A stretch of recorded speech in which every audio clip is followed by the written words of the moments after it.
Good afternoon. My name is Rachel Deaton with the Autism Society of Indiana, and we're happy to welcome you to our Advocacy training workshop today. Um, we have a few housekeeping topics we'd like to touch base with. One, that this presentation is being recorded, and we'll be sent out a link to that after the presentation sometime in the near future. There is no questions in the chat. All questions will be answered in the Q&A. And then everyone will remain on mute throughout the entirety of the presentation.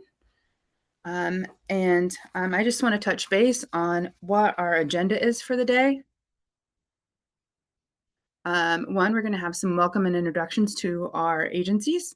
And then we're going to touch base on why you need to engage in advocacy and understanding policy advocacy. And then we'll follow up with a Q&A at the end.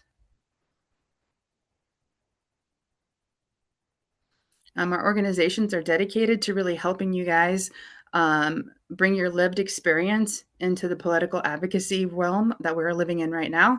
And we really wanted to focus on a collaborative approach. And together we want to unite our expertise and experiences to create a stronger advocacy area for the entire disability community.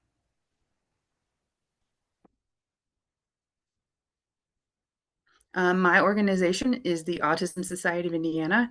We are started from a group of mothers about 20 years ago who really just thought we needed a support group for Autism Society of Indiana, and it's grown into a much bigger organization. We really provide support, education, and advocacy for families affected by autism and their families and individuals with autism. And we're here to offer resources, trainings, and advocacy support to individuals and their families to help them build meaningful lives in their community. My name is Macy Pohl, and I'm the Executive Director for Down Syndrome Indiana. Down Syndrome Indiana has been around for over 30 years and was started by families who wanted more comprehensive resources, information, and education on Down syndrome. So our mission is to enhance the lives of individuals with Down syndrome and their families, and that's through advocacy, education, programming, and support. We do offer a lot of free services, free resources, educational programming, advocacy training like this, and we also have an advocacy committee within our organization as well. And that's a little bit about us. And hi, everybody. I'm Kim Dodson. I'm the CEO for the ARC of Indiana. The ARC of Indiana is celebrating its 70th anniversary this year. And we were started by a group of families who came together in 1956 who wanted more for their children than what was being told to them. If you can just remember back at that time, most families, when they had a child with a disability born into their family, they were told to put them in an institution and to forget that they even existed and to go about with their lives. And we were started by those families who said, no, that's not what I want to do. I want to take my child home with me. I want to bring them up in a loving home and have them, live amongst their peers and their neighbors in their community. And we're very thankful that they did. The ARC of Indiana, we play a lot of different roles, but certainly we have a lot of expertise in the advocacy community, and we spend a lot of time at the Indiana State House and working alongside our Congress people in Washington, D.C. I want to get started to this today to really thank Macy and Rachel and your organizations for teaming up with the ARC and making this happen. The three of us were talking earlier this summer and really just, sharing our frustration with where the world was going when it comes to Medicaid and the services and supports for people with disabilities. And we really just, started talking about the angst and the fear that we knew a lot of families were facing. And we wanted to bring everybody together to, one, make them know that they play a role. They play a role in where we're going. And quite honestly, all of us as organizations need you right now. And so I'm going to talk through some things today. But what I want to make sure that you all hear is your voice matters. Your voice is needed. And we want to help give you the tools to make your voice impactful, not just today, but in the years ahead. Because I think life as we know it is changing, and we, as far as our three organizations, cannot do it alone. We need people who are willing to share their personal stories to allow decision makers into your personal lives a little bit to just get an understanding of, kind of the challenges that your family goes through, but to also talk about the opportunities you all dream of and the goals that you all have as individuals and as family members. And hopefully we can make a difference in how, again, our policymakers think about Medicaid and think about other supports for people with disabilities. I think all of us, the three of us on doing this, we all come to this today with different perspectives. We've been doing this a while. I think I've been doing it the longest. I think of the old one at the table. I have about 30 years of time within public policy. But I think all of us, has a different lens. And I think we want to, lend our expertise to you. So again, we can have that expertise as much as possible. And I also think that you guys need to really embrace the unique experiences you all have with lived experiences, because at the end of the day, yours is the one that matters. It is always our goal that when a legislator goes to vote on an issue, that when they go to push that red or green button, that they can visualize at least one person in their district that bill is going to impact. And we want that to be somebody with a disability and or a family member as much as possible. So thank you for giving your time today to learn more. I'm going to talk just for a few minutes about what's happening at the federal and state level with Medicaid as we know it. And these are certainly interesting times, aren't they? We are going into what is soon to be the longest government shutdown that we've ever experienced. We did get a little bit of good news earlier today that the Trump administration will provide partial food stamp benefits this month during the shutdown. Unfortunately, we're not doing it all. It takes about $9 billion in order to fund SNAP. The government is not going to do $9 billion. Hopefully, it does about half that much, but we are going to continue to see food insecurity continue and to see a lot of people in need. Very glad to see the progress made, but we certainly have a long way to go, and that's just really concerning at the moment. I think when you think about where we are at the federal level, we've seen a lot of changes over the last year. The first one coming out of the big beautiful bill earlier this year. That put together some timelines for rolling out Medicaid work requirements for those who utilize Medicaid. There were a lot of changes on redeterminations around Medicaid and what that looked like. And then, of course, the changes around SNAP. Don't even know where to start talking about all of the conversations taking place with the U.S. Department of Education. But I think as you look at the federal government, I think we all feel that we are getting hit on all sides, right? We're getting hit from Medicaid, we're getting hit from DOE, we're getting hit from some of the other federal programs that people rely on. I think all of that is changing, and we need to just be mindful of all of the changes and just be aware. One of the pieces of information that you should have received was a timeline going from 2025 through 2028 about where some of the different changes within the Big Beautiful Bill, where they fall. The majority of those changes are in 2027. That's when the new Medicaid work requirements come into place. That's when the new Medicaid eligibility redetermination process comes into place, and that is the redetermination process, which will be every 6 months. That's when the federal school voucher program begins that all states can choose to opt into. I think we have to be mindful here in Indiana that we already have a very broad school choice program, but it's only going to get bigger as the federal government moves in that direction as well. States are going to get forced to cover more of the Medicaid costs than that they ever were in the past. I think for Indiana, this is especially concerning because over the last decade, Indiana had become very good at really embracing what we call provider tax rates.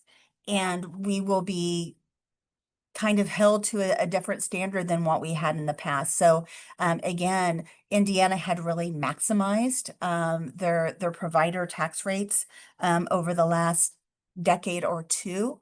We maximize them at about a 6% level. The federal government is only going to allow us going forward to have that at a 3% level. So that's about $23 billion that the state of Indiana will receive less over the next decade. So of course, then that has our state Medicaid director and our state FSSA leaders looking at what does Medicaid look like for Indiana going into the next decade. And again, we are feeling some of the changes that's already been talked about at the federal level. It's been, it's only been a few months since the end of the last session where, we did already see talk about the work requirements for the Medicaid state program in Indiana. We were able to get a carve out for people with disabilities. At the state level, we were even able to get a carve out of sorts for parents who were caring for people with disabilities. All of that changes with some of the federal guidelines that were put into place. We saw this summer our state putting together a new state plan amendment for our Medicaid program.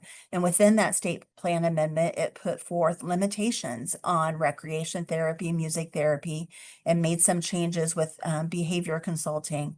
I think all of that is put into place to bring, these are their words, not mine, to bring Medicaid into a more sustainable fiscal scenario. I think that our state leaders, and specifically Medicaid, has not planned well for the aging population that we have in the state of Indiana. We have a lot of people who are living longer, which is all a very positive thing. But what that means is people are relying on Medicaid longer. They are looking at those long-term services and supports. All of those are again having an impact on our Medicaid program and is pushing the state to grow at a faster rate than what it's comfortable. Therefore, again, our Medicaid director is really pushing the state of Indiana to only grow Medicaid at a 2% rate annually over the next decade. They think that with that, they'll be able to manage cost a little bit and manage those growths. If you were listening to the QFR, the quarterly financial review that Secretary Robe had last week, he did explain that if for some reason the Indiana General Fund does grow at more than 2%, 2% is what's kind of planned, but if it does grow by more than 2%, then Medicaid would get whatever percentage of that proportional growth. So if the general funds grow by 2%, Medicaid will grow at 2%. If the general fund grows by 4%, Medicaid could potentially grow by that 4%. So I think, again, they are really just trying to look at what they call a sustainable growth of Medicaid and really making changes, internally about what that looks like. Secretary Robe has been very upfront that when he looks at Medicaid and really trying to live within this growth model, he's really looking at three areas. He's looking at eligibility, he's looking at services, and looking at the Medicaid rates themselves. All three of those things have a really difficult and hard impact on all of us who, really want those services and supports for people with disabilities. Eligibility, let's start there. We know that FSSA has already put forward a new state plan that will be changing the assessment tools that they utilize for Medicaid determinations. The current tools pretty much allows for 100% of approval. So about 100%, and it really is about 99.7% of the people who apply for Medicaid are getting approved. So the state has, through their own due diligence, and as they've talked to other states are seeing about a 7% denial. So people who go after, trying to qualify for Medicaid, about 6 to 7% of them are being denied. Our state thinks that that is a more likely, understandable denial rate rather than that 100% approval rate. So we put forth new tools that will become available in January of 2026 that will relook at how determination is met. And they think that this new determination model is more accurate. And we all know, especially if you have children on Medicaid, that some of those tools were really built for adults. And so it's really hard to kind of make that adult assessment tool work for young children. Now there's going to be, different tools used for different ranges, and that again will help with that eligibility. And the state thinks that it will more accurately allow people to move on to our Medicaid system. We also are really looking at some changes around ABA. The ABA work group should be releasing its report anytime. And we know there's going to be changes within that world. It has really been a system that Secretary Robe has really focused on for most of his term and as FSSA director this year. We have seen a large increase in state spending around ABA. But for those of us who know the importance of ABA therapy and have seen the good results that families can get if that is the tool that they want to use for their loved ones, we are concerned about how some of these changes might impact the delivery of services, especially in our rural areas. So we're closely monitoring and watching all of that, and are eager for that report to be released. Again, should be anytime soon. One of the other changes that was made this year during the legislative process was that Medicaid no longer wants its programs to be marketed. So this was a really difficult conversation during the legislative process, because there was a while during the course of the legislative session that even Down Syndrome Indiana, Autism Society, and the ARC of Indiana, we would not be able to do the advocacy work that we do with the wording that was in that bill. We were able to get the bill changed so that advocacy was kind of taken out of what was considered marketing and advertising.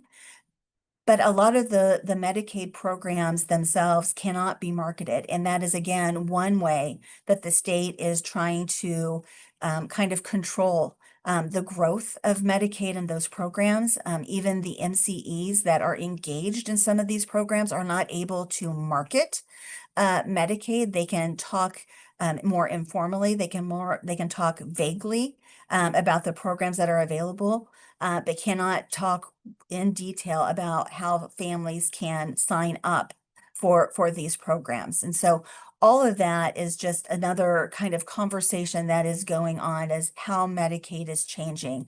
On that marketing and advertising portion, there is supposed to be a rule promulgated from FSSA this fall about what exactly is considered marketing, what exactly is considered advertising.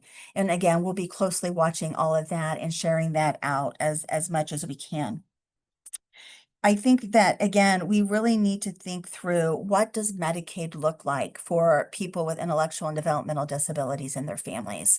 I think we have been very blessed over the last 2 decades. My start with the ARC of Indiana was in 1998. And that was when we were closing our state institutions and moving into the home and community-based services Medicaid waivers. Indiana very much invests in home and community-based services waivers. We reinvested much of the dollars from the closing of our institutions into that. We really saw a lot of growth into our waivers over the last 2 decades. We really do see a lot of a variety as far as the services that our Medicaid waivers allow for. And we offer a lot more services than a lot of other states do, and we don't want that to change. I think that is one of the things that really allows Indiana to be a model for how they care for people with disabilities and their families, is because of that broad menu of services that people can get. What we also need to keep mindful of is Medicaid is an entitlement program. So, if you qualify for Medicaid, the state, really does have to provide that to you. However, home and community-based services is not part of the Medicaid entitlement program. That is part of the optional programs. So if we don't all come to the table and help the state kind of bring some of the changes that they need to see for Medicaid and again, in their words, sustainability come about, we're going to see some really difficult decisions being made by eliminating some of these services that are currently optional. We will see particularly some eligibility become even more difficult.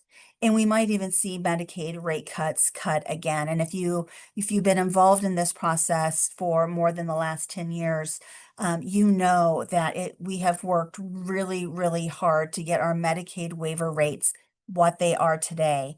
And that is really important because when we don't have good quality direct support professionals providing services, it puts the health and safety of people at risk. And the only way that we are able to attract and retain good qualified people is if we're able to pay them a living rate, a good living wage. And we can only do that when our waiver Medicaid rates are at a level that allows for that. So we got to where we needed to be in 2023, and we don't want to go backwards. And I think, again, with the threat of this 2% growth cap that FSSA is putting on itself, and with all of the conversations around Medicaid, I think we are at risk of really seeing Medicaid as we know it change, which is again is why this training is so valuable and why we need your help in working alongside us to again educate lawmakers and keep us all moving in the right direction. I do want to, before I move off from state, it was just announced that we are going to be going into a special session. We're going to be doing that December 1st through the 12th of this year. So what this means, you may have been, watching the news about this special session that President Trump wanted for red states and Republican governors to bring their legislative bodies into session and rewrite the congressional maps. It's called redistricting. So Governor Braun had sent out a proclamation, I think just last week, wanting the legislators to come in session today for a special session. That didn't happen. And our leadership in the General Assembly has been working to see what they might be able to get done. And then it was just announced just a little bit ago today that the special session will come on December 1st. We don't know exactly what that looks like. What we do know is going to happen is the Indiana General Assembly will come together on November 18th for Organization Day. Organization Day is always the official start of the next legislative session.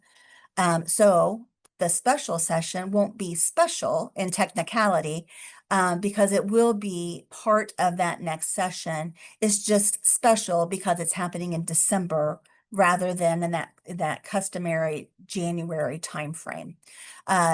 Our short legislative session usually by statute has to get over with by mid-March, March 14th. The days that they come together in December will be taken off that timeline.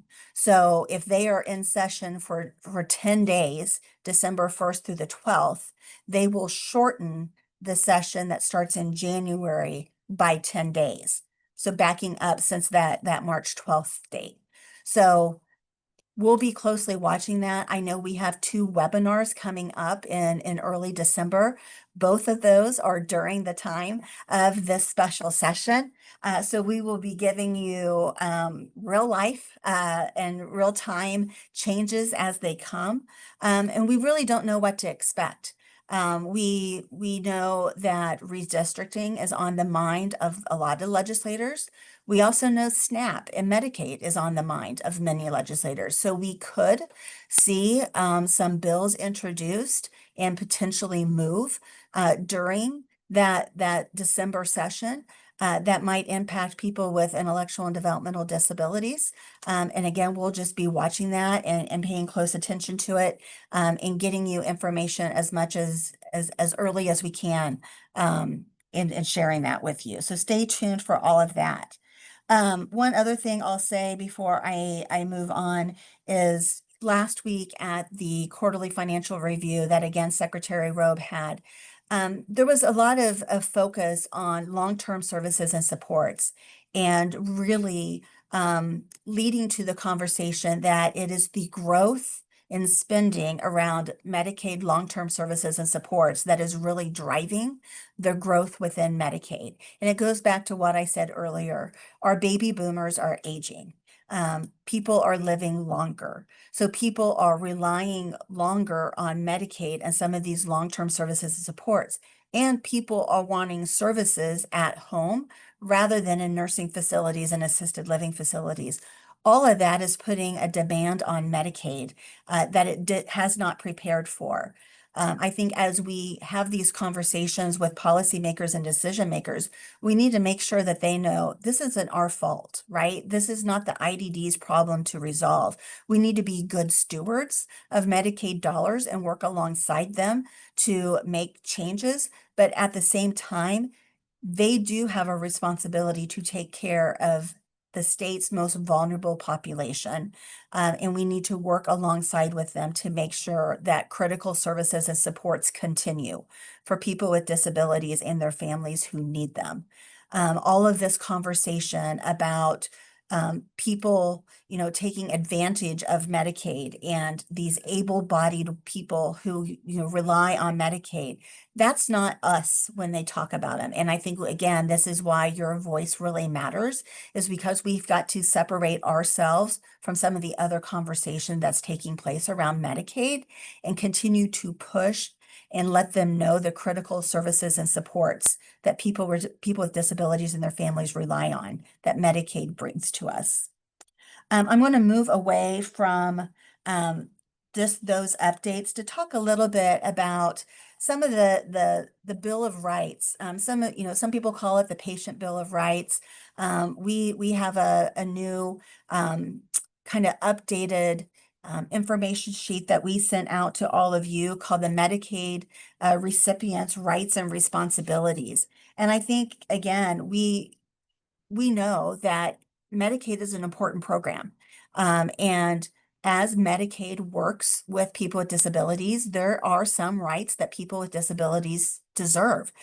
They deserve a program that is free from discrimination. They are deserving of language that is clear and understandable.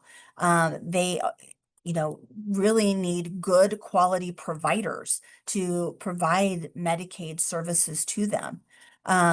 We also know that people who receive Medicaid need to be good stewards of those dollars as well. And what we mean by that is, when you see that something is not happening the way that it should, when we want you to be having conversations with your providers, asking those questions. We saw this really this last summer around the recreation therapy conversation where, so many families thought that they were receiving 4 to 6 hours of recreation therapy, but then learned that the provider was billing more than those 4 to 6 hours because of documentation and or travel. Not saying that that's not all valuable time, but it's not the way that the rate was built. And so it was an error in how Medicaid was being billed. Somebody who is receiving Medicaid really does need to look at what's being spent on them around Medicaid and the Home and Community-Based Services waiver. We want you to ask questions to your provider. We also want you to ask questions to yourself. Are you receiving good quality care? Are you seeing the benefits of some of the therapies that you're receiving? If you're not, then maybe you aren't you need to think about how you might get that therapy differently. Maybe choose a different provider. Maybe you need more of that therapy. Maybe you need less of that therapy. What we're encouraging is really a more productive, open and honest conversation around how Medicaid dollars are spent. And we really want people who utilize those services and supports to engage in those questions, and to make sure that you are receiving the services and supports you need to have opportunities and to live a good life, but not misusing any funds that could potentially go to take care of people who are waiting on those services. Many of you are aware that, starting July 1 of 2024, we went from having a few thousand people on our waiting list to now nearly 20,000 people on a waiting list. That's not the type of Indiana we want to have. We know that there are a lot of people in critical, you know, times that really need access to a waiver, and waiting for a few years is going to be extremely difficult. And we need to find a way to take care of those on our waiting list and to eliminate the waiting list as much as possible.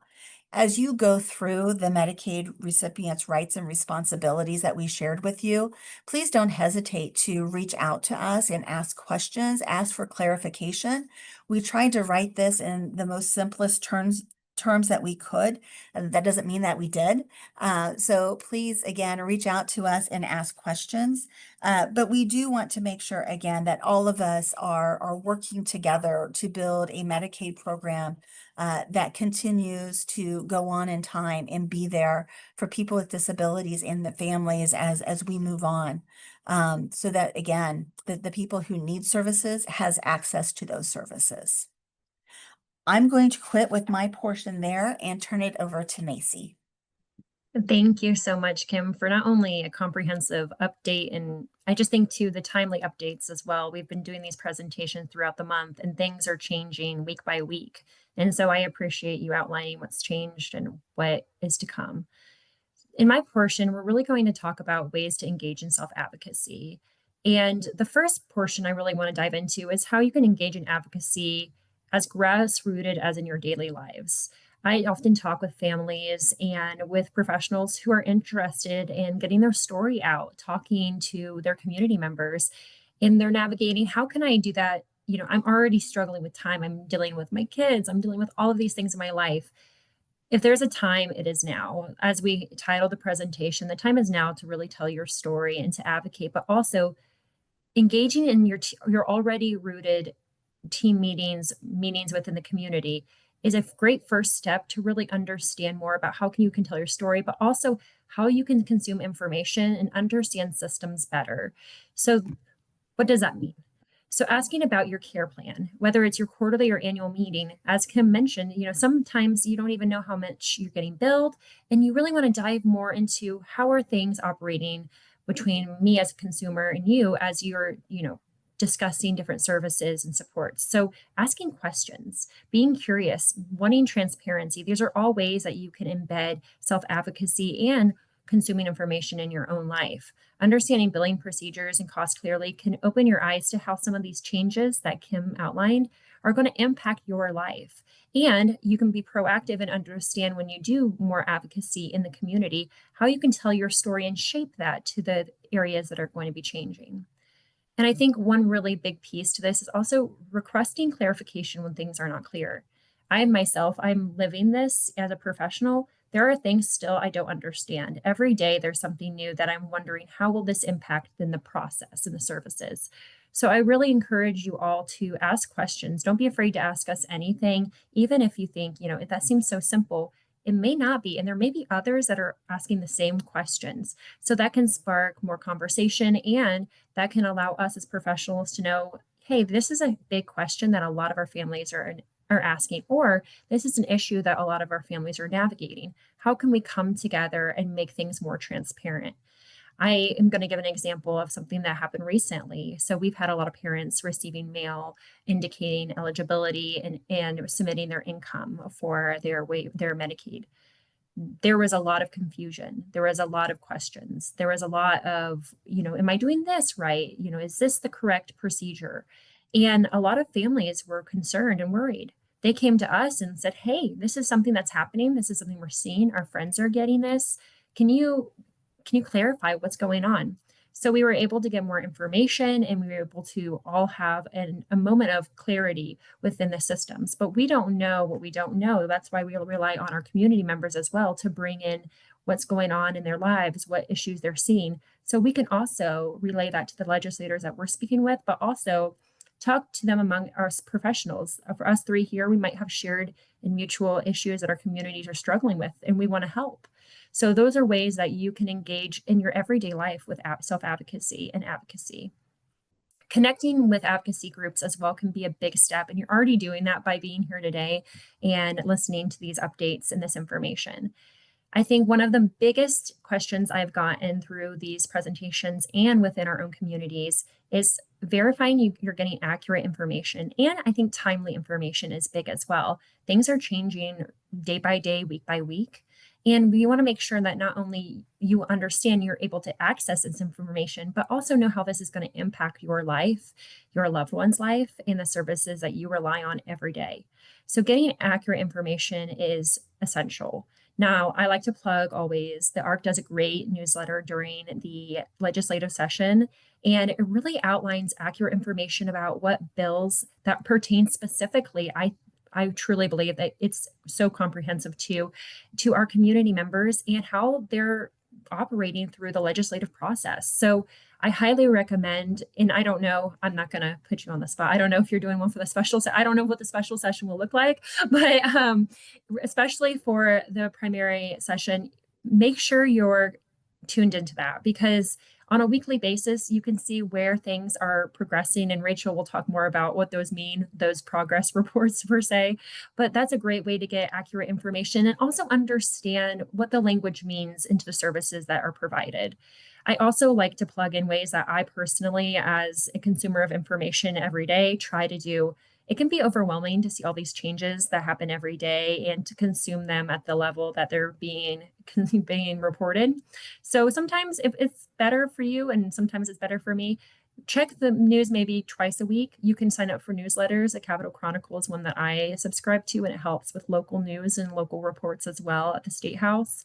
But there are ways that you do what's best for you, that you can be an informed individual that you can use for advocacy and have this information for advocacy work. Also, there are meetings and embedded things throughout the year that you can attend as a resident of Indiana. So join the DDRS calls, advisory council meetings. There are very accessible. If you look up on Google, and I did this before the meeting, DDRS advisory council meetings. The first thing that came up was a schedule, and you can see when they're in person and where. If they're virtual, it has a little link there that you can join in. But also, a lot of times meetings like this are recorded if they're virtually held, and you can check the recording as well after. These are things that you can do on your drive to work, on your drive home, during your folding laundry, perhaps, things that you can just tune into and start listening to some of the language that people are providing, some of the decisions that are being made, because I think a lot of it, as Kim indicated, a lot of changes are coming, and we need to be proactive about our advocacy and be able to be forward facing so we can show the legislators that these are the decisions and these are the lives that these are going to be impacting. And then also participating in relevant community meetings. That I'm going to kind of switch to having the seat at the table, because I think that really builds onto that. Get involved. I know time can be such a hard thing to have to commit to evening, weekend things for advocacy, but you don't always have to.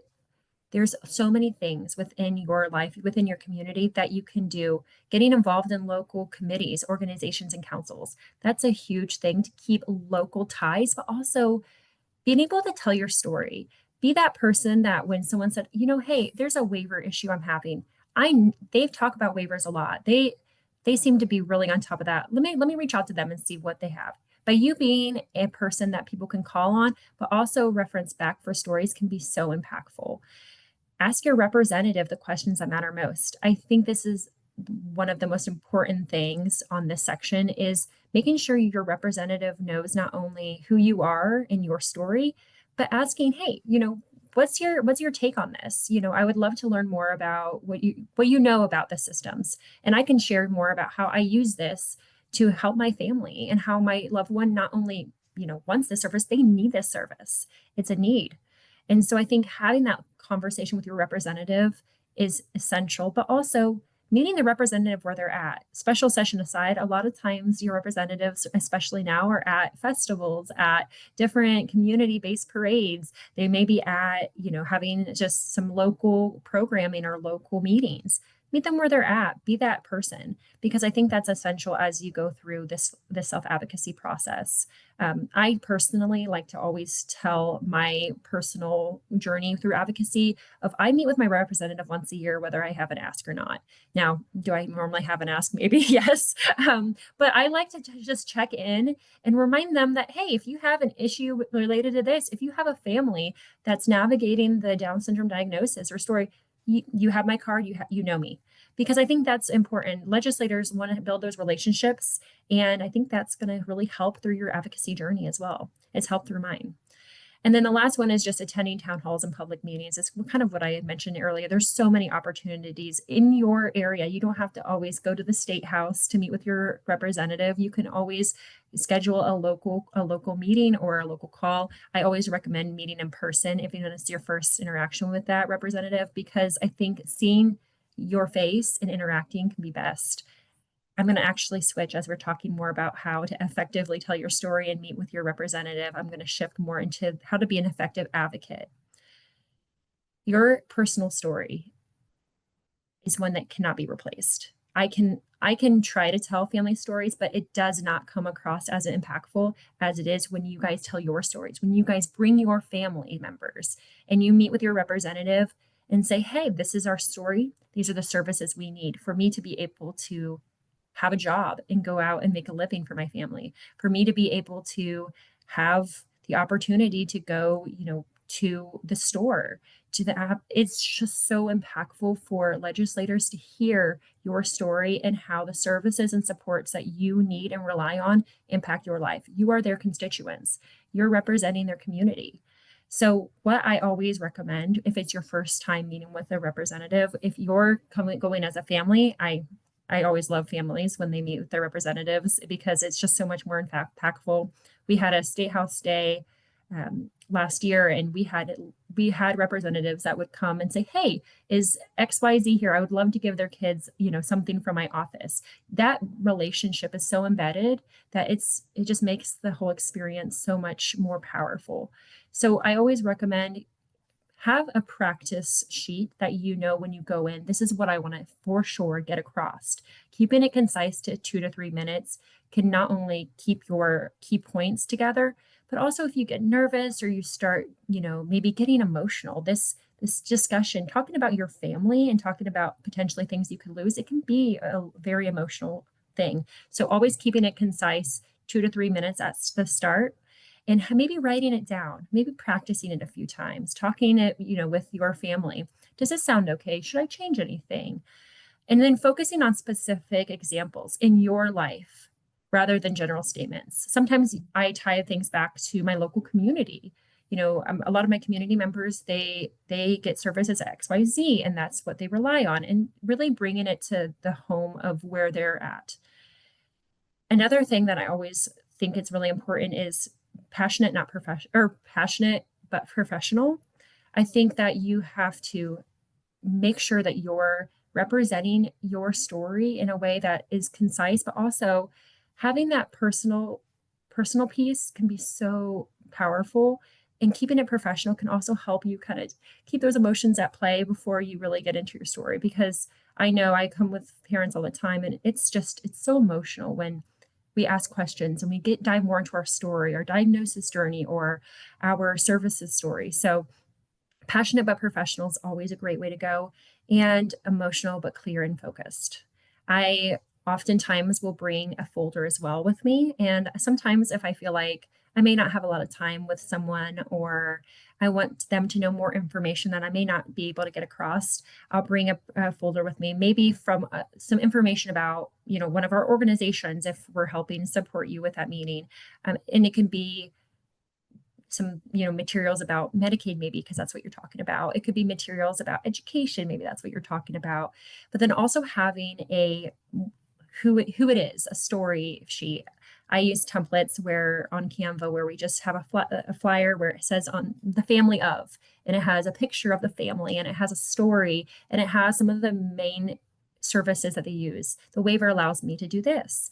The Medicaid allows me to do that. And it gives that individual, but maybe also their team, if they're giving that folder to their team, their one of their aides, it gives them a face and a name to the issues that matter and that they may be voting on, because I think that's essential. And then also building relationships is also part of that as well. This helps not only build relationships with your legislator, but it also can help an ongoing relationship, because you don't want to just show up when, things are getting really hard and then kind of disappear again and then show up again. You want to be a consistent voice for them. And you also want to be one of those individuals that they can call on with questions, because the systems are hard to navigate. A lot of people are asking questions in meetings about how waivers work, how Medicaid works, and they really want to know how it interacts with your story and with your services that you rely on. So I highly recommend, like I said, I meet with mine once a year and we touch base, we check in, but I also try to be in areas that they are interacting in, like community-based parades and fairs, different things like that. If there's a town hall where they're talking or giving a presentation, but also you can also subscribe to their newsletter as well, which is helpful. You can get where they're going to be at certain times. And so I always recommend trying to subscribe to that, so you're also in check with where they are and what they're doing. And also if they have any information or things that they're really focusing on, maybe they're focusing on education in a session and they're really diving into that. A piece of that as well is connect with us as organizations. We, especially head of session, we want to know where your passion lies and what your stories are. Because, for example, I was able to testify and as on behalf of a bill, and I brought some families that we knew had lived experience through what they were talking about.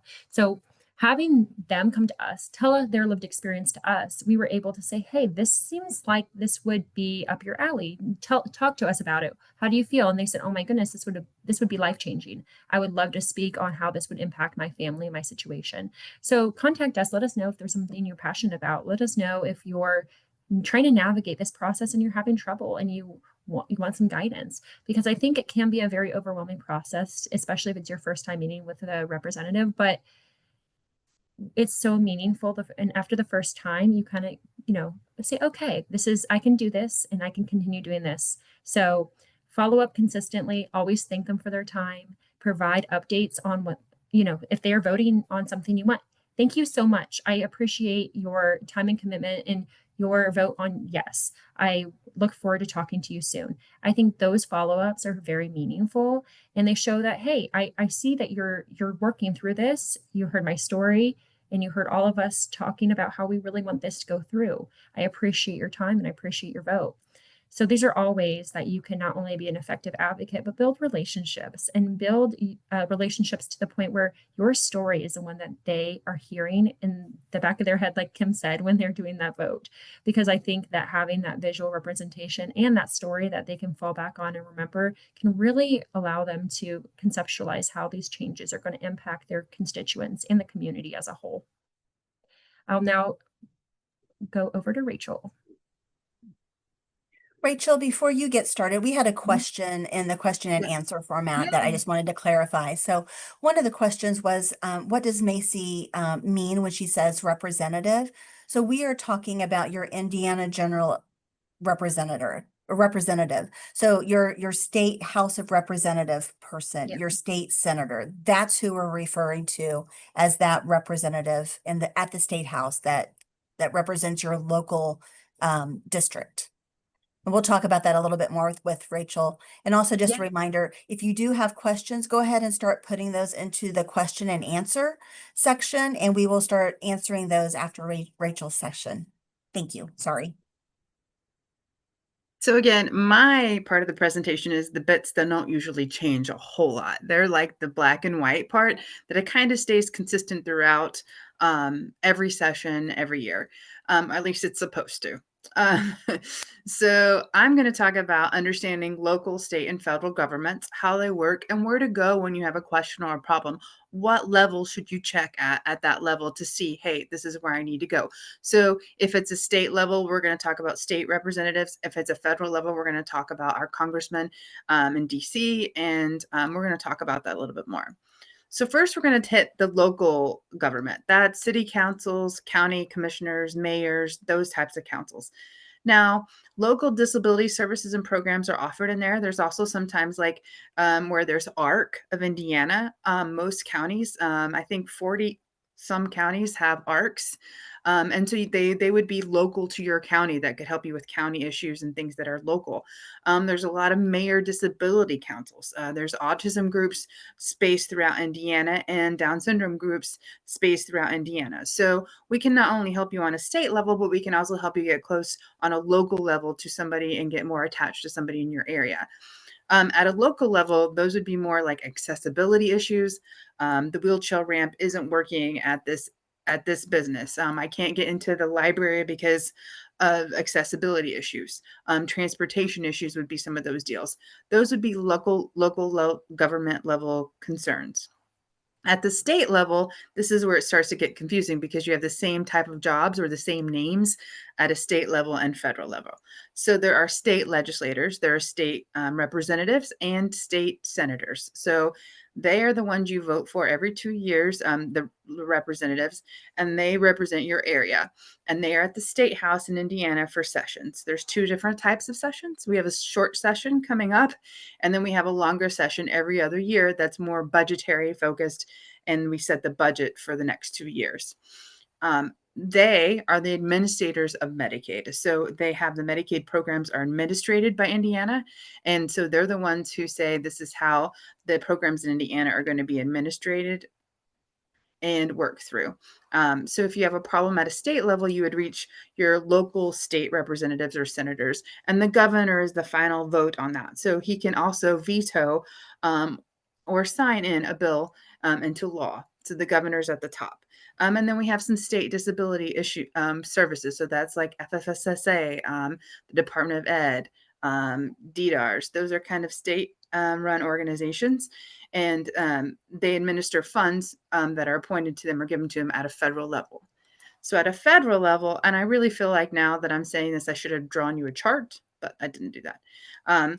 At the federal level, we have Congress in Washington, D.C., and those again are congressmen, and those are like little district areas within Indiana, and that's what the redistricting is specifically about. Is the state level is going to redistrict or propose redistricting for our federal level representatives, and then those would be the congressmen and women, and then they would be the senators.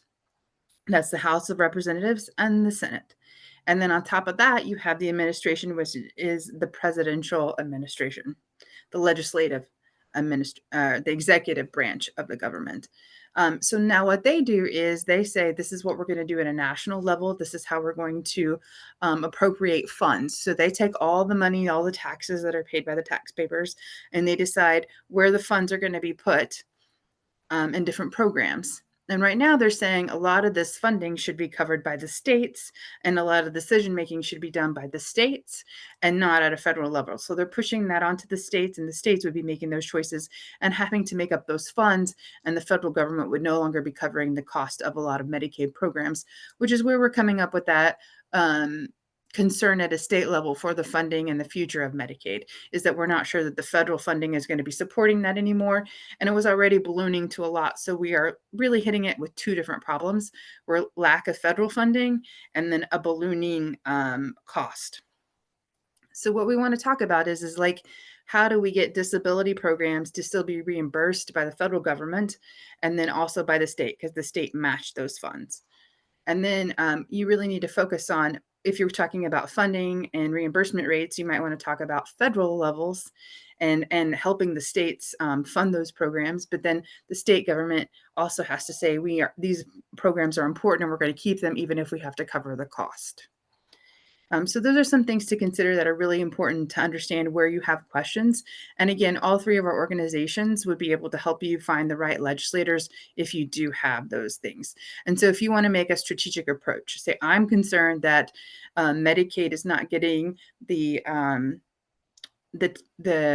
tax funds that they were getting before, and it's cut from 6% to 3%. Who do we contact for that? We can help you figure that out. If you just send us an email or a call, somebody in our organization will be able to help you figure out which level of government you need to approach. But you need to have that strategic approach first. And to do that, we're also going to discuss how a bill becomes a law. And so each of your legislators, both at the state and at the federal level, kind of follow this process on how a bill becomes a law. And I think it's also important to understand it is very difficult for a bill to become a law.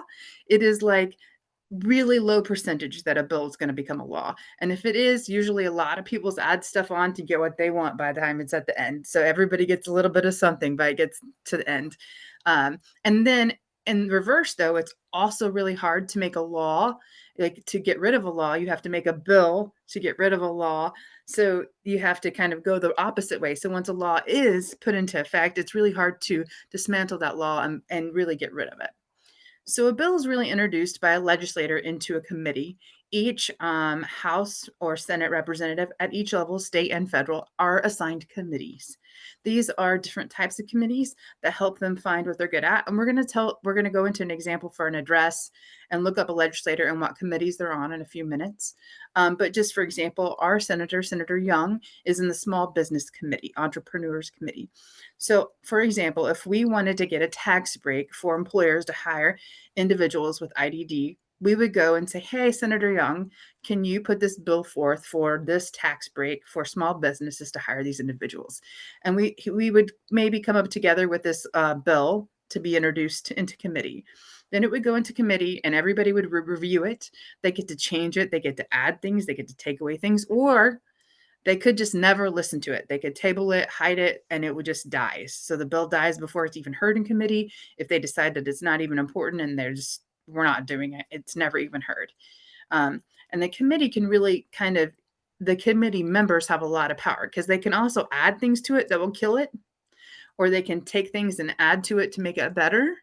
Or they can take something that's really not even applicable to that bill and add things to it to get things for themselves.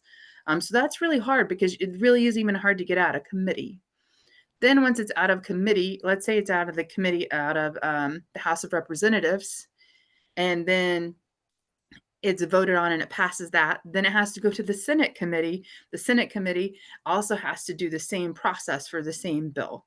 So they have to hear it, they have to change it, modify it, make that. And when both are heard and it's out of both committees and it's both been passed, then they have to rectify the bill and they have to make one that fits both and then re-vote on it to pass it at the end. So it's very, very difficult for a bill to become a law. And then once it's passed both the Senate and the House of Representatives, then the president has to sign it or veto it. So the president, again, can say, you did all this work, but I don't like this one little part here that somebody has added on that's going to cost this much money. I'm going to veto it. And then all that work that's happened is just gone. So the bill doesn't become a law, it's dead. So it's really hard for a bill or an idea to become a law. It's very difficult to change policy. It's very difficult to change things. But a lot of these Medicaid issues are not voted on, right? So they're not voted on or become a bill or a law. They're part of the legislative branch. Not the executive branch. So they're an executive function. The governor or the president are the ones who kind of push that out, but the money comes from the legislative branch. So the legislative branch allocates the monies both at the state and federal level to Medicaid, and then Medicaid, that money is kind of allocated by the executive branch, which is the president or the governor. You see? So really what we want to talk about is like starting that relationship with your legislators, which is like what Macy talked about. Again, writing let's say you met them at the fall festival in your town at a booth, right? And you said, my name's Rachel and I have a son with autism and these are my concerns, but I really appreciate you looking into Medicaid and understanding how it works. And I really appreciate you taking the time to be a representative, because it is a commitment. And most of these people get into this because they want to help their community, they want to help businesses. They're not in it necessarily for nefarious reasons, right? They're good people. They're just trying to help their community, and that's where they're at. So yes, I met you at the Fall Fest. I appreciate your time. I maybe met your campaign person that was there. I talked to X, Y, and Z, and it was a great conversation. And I just wanted to follow up with a letter. And in that letter, you want to keep it professional. Again, introducing yourself, your connection to your causes, and then your connection to the district, and your interest in the disability issues. You want to keep it brief and professional, but also, do you have anything to offer them, right? And I have a lot of expertise in the education system. I'm a teacher, I'm an administrator, I am an occupational therapist, I'm a physical therapist, I'm a nurse. Anything that you have professional or expertise in, you can offer to them your services or opinions in that matter for future reference. Then you would request a meeting. So let's say I want to meet with you to talk about this. And I wrote you a letter and I met you at the Fall Fest. So you keep going back to those other times that you had met them. And I just want to continue the conversation at your timing, at your earliest convenience if I possibly can. We actually, all three are offering days at the State House to give you a chance to do that next session. And then you want to continue that build up. Anytime things change. Hey, I saw there's a special session coming up, and this is my opinion on that, just in case. Remember, I've met you X, Y, and Z times before. Or, hey, this has come up, and we understand that the Medicaid system is being financially challenged. These are the things that I need in my family for my child to basically live a good life, a necessity, right? A fulfilling life. Or these are the programs that my child needs to get a job, to be a taxpayer, to get off of disability programs, right? So how do we keep working on that, building that ongoing relationship? And then we're going to talk about how to actually find your representatives. Macy, can you click on the link? Yes, I'm going to have to unshare and then reshare. So 1 minute. Okay. So it's really Okay. easy to find your legislators, both at a state level and a federal level, and to find out what um, committees they're on and what interests they have. There has been some questions at some of our presentations, because this is the last one of a series that we've done, about what if your representative isn't on that committee, and what you should do. Well, it's all about the relationships. If you're one, you could always, if your representative might still have an interest, because those legislators on those committees need things done on the committees that your legislator might be on. It's all about building that relationship and working together. But also, like, your senators probably would have a little bit more say too, working on that. But also, just because they're not on the committee doesn't mean that they don't have a voice and a say and ability to voice their opinions on these issues.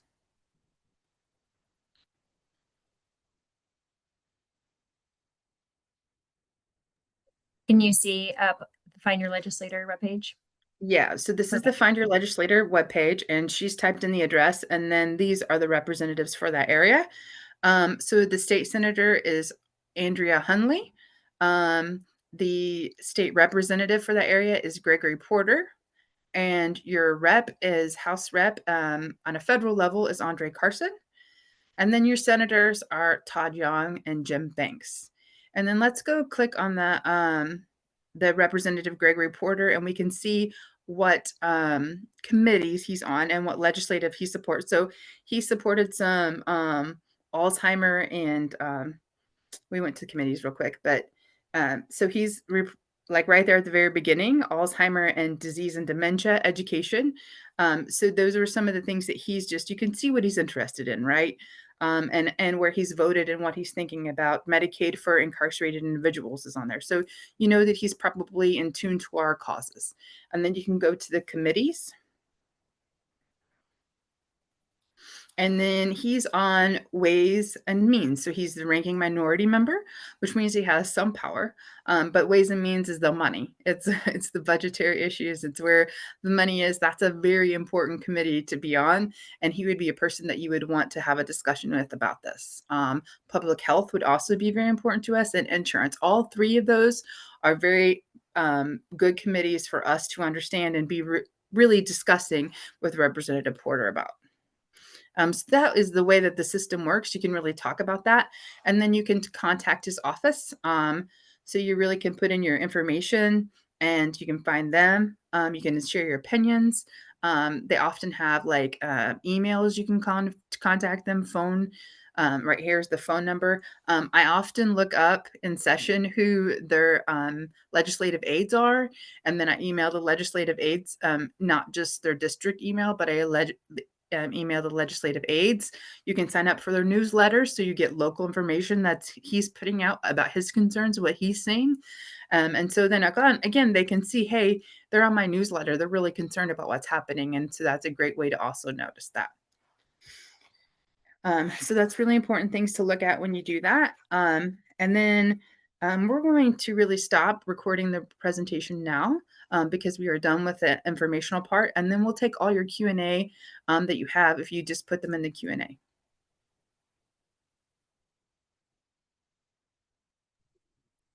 So I will start through the Q&A, and Macy and Rachel, as I read these, feel free to chime in on helping to answer. So first question is, what do you do if you don't want to harm the mission, but you are and have been systemically abused by Medicaid providers over time? Where do you turn for support so that your concerns are addressed ethically? This is where I'm one that I always look at words, right? So words matter. So if you really feel like you are being abused by your Medicaid providers systemically, I have a lot of questions about that. So if your case manager should be your first line of communication if you have any questions, thoughts, concerns about any of your providers. If your case manager is one that you have concerns or frustrations with, then that's when you need to look to filing a complaint with DDRS themselves, or reach out to one of us as advocacy organizations to help you kind of navigate that process. First and foremost, your case manager should be the person who helps you navigate if you have any type of difficulty with your providers.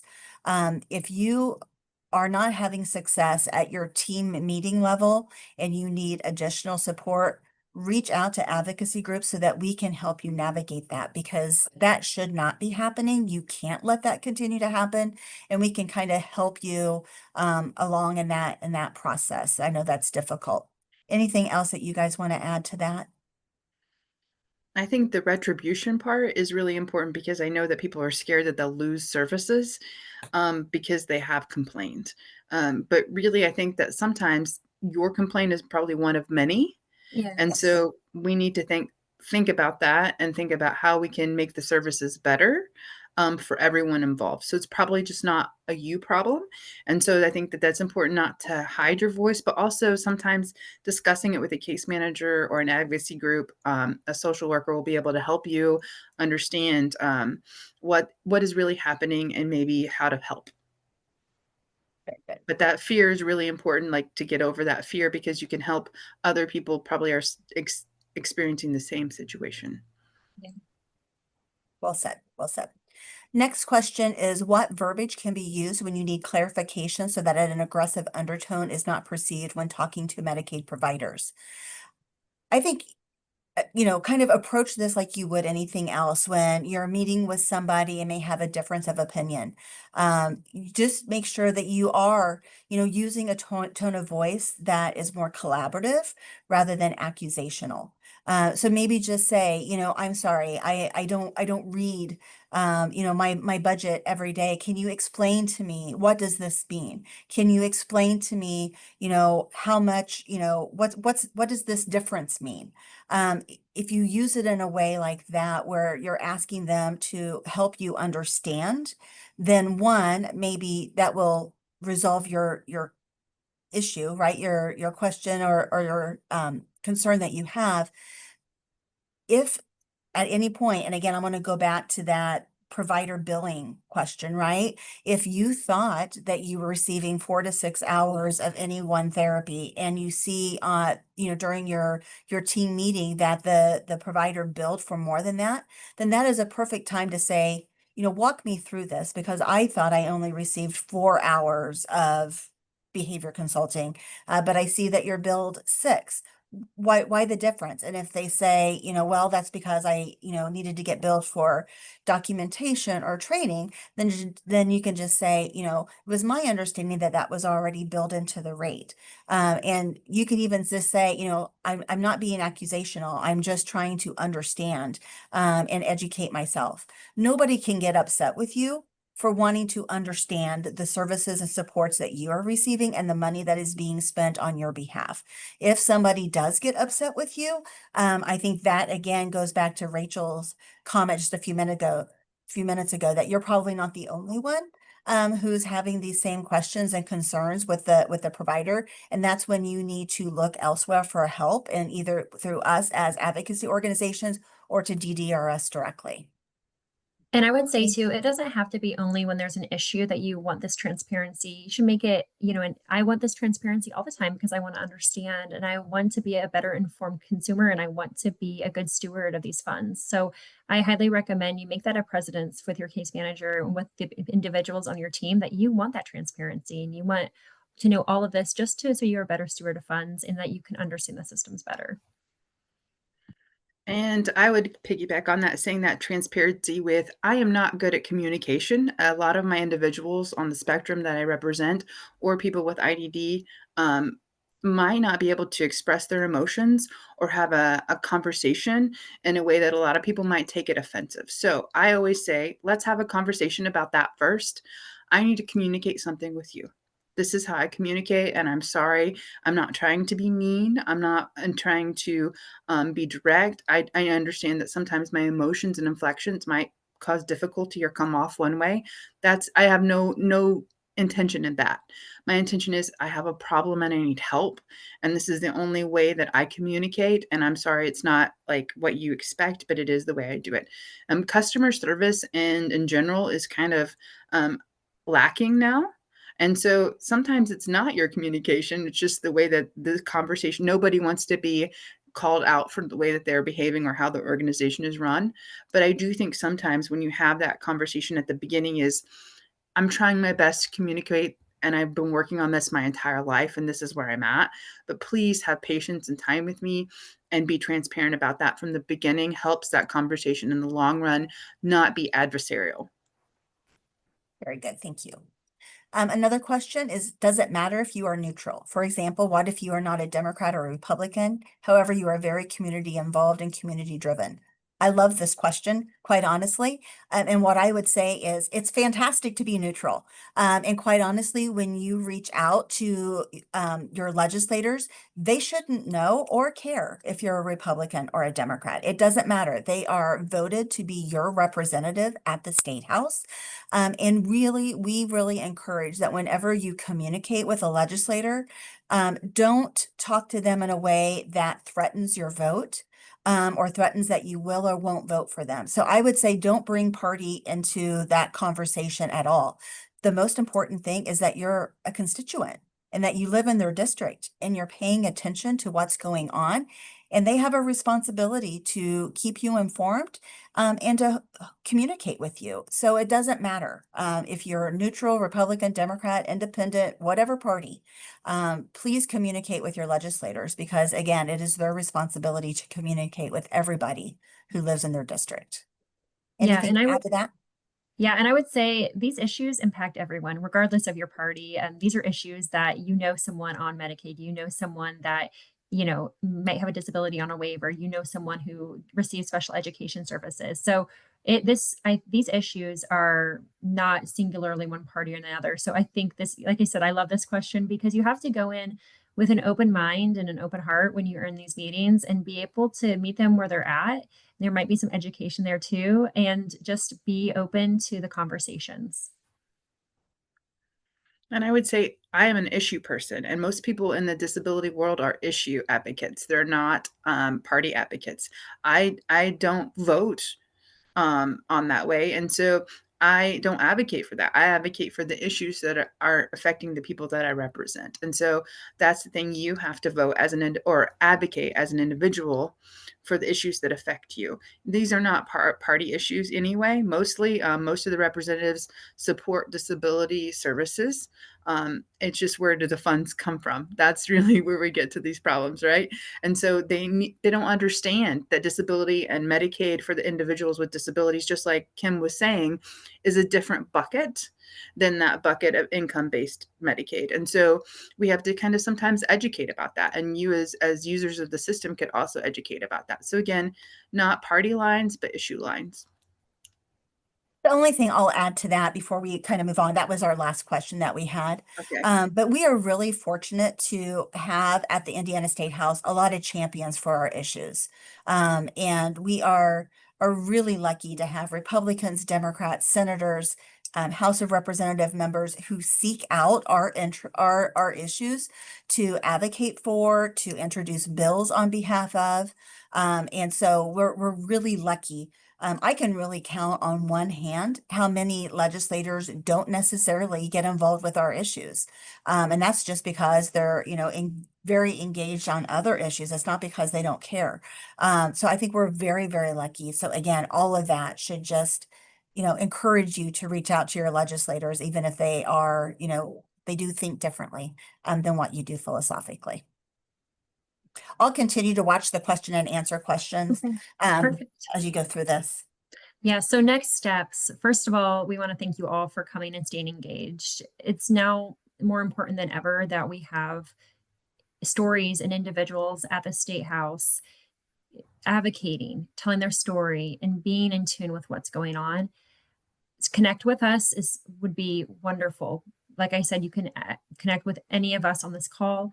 You can reach out to us for our mailing list, so you can be on our newsletter. Like I said, I always plug the ARC's newsletter for that coming up.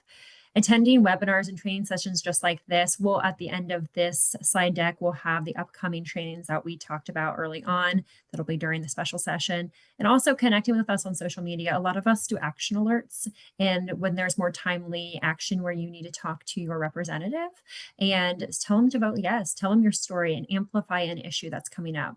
So connecting with us would be a great first step. Building your network as well, as Rachel highlighted. Write those introduction letters. It's never too early to build that out. Attending the public meetings and town halls, and join advocacy coalitions and working groups. These are all great ways to just start investing yourself into this work and being proactive. There are a lot of changes being proposed, being talked about, but also a lot of changes happening right now. So it's never too early. And this is really the time now to be engaged in this advocacy work. And then also practice, tell your story, take the action. If you need any support, if you're running into roadblocks, talking to your representative, reaching out, getting a meeting, come to us. We're happy to talk through that. But we would love for you to come to any of our State House days. Kim, what day is your State House day around Valentine's Day? Is it on Valentine's Day this year? No, our Valentine's Day event is Thursday, February 12th. Okay, so that's one thing that you can save the date for already and be able to be at the State House. And Rachel also has their State House Day. What day is it? Ours is President's Day, and I do think it's Wonderful. the 17th. Okay, wonderful. So those are already days that you can look to come to the State House and know that you'll be supported. A lot of times we'll have things that we can give you for your representative as well, and support you in those meetings. So what we're going to do is go through the last piece, which is our upcoming webinars. As we talked about some of the materials, if there's something that we talked about that you haven't been able to receive or haven't been able to access, please reach out to us. Those patient bill of rights, those timelines, we'd love to send those to you as well if you weren't able to access. But coming up next, we have 2 upcoming webinars that are really going to dive deep into these issues specifically. And the timing, as Kim said, it'll be very timely in that there could be changes or things that we're going to be able to tell you that are currently happening. So Medicaid cuts on December 2nd at 1 p.m. And then our public policy agenda that the ARC is going to outline on December 9th, 2025 at 1. So these are all going to be virtual, and they all are going to be and a time where you can learn more, dive deep into the issues, and then also ask questions if you have them. At this time, do we have any more questions? We don't. We just Okay. had another comment of, somebody just expressing appreciation specifically for what Rachel mentioned about just the importance of communication Yeah. and how difficult that can be. So Mhm. thank you, Rachel, for sharing that. Wonderful. Well, if that's it, we will adjourn the meeting. Sorry, do you have anything else, Rachel? No, no, Okay. I was just waving. Wonderful. Well, thank you guys all for your time and for your commitment to advocacy, and we appreciate it. Thank you. Thank you. Right. Thanks, everybody.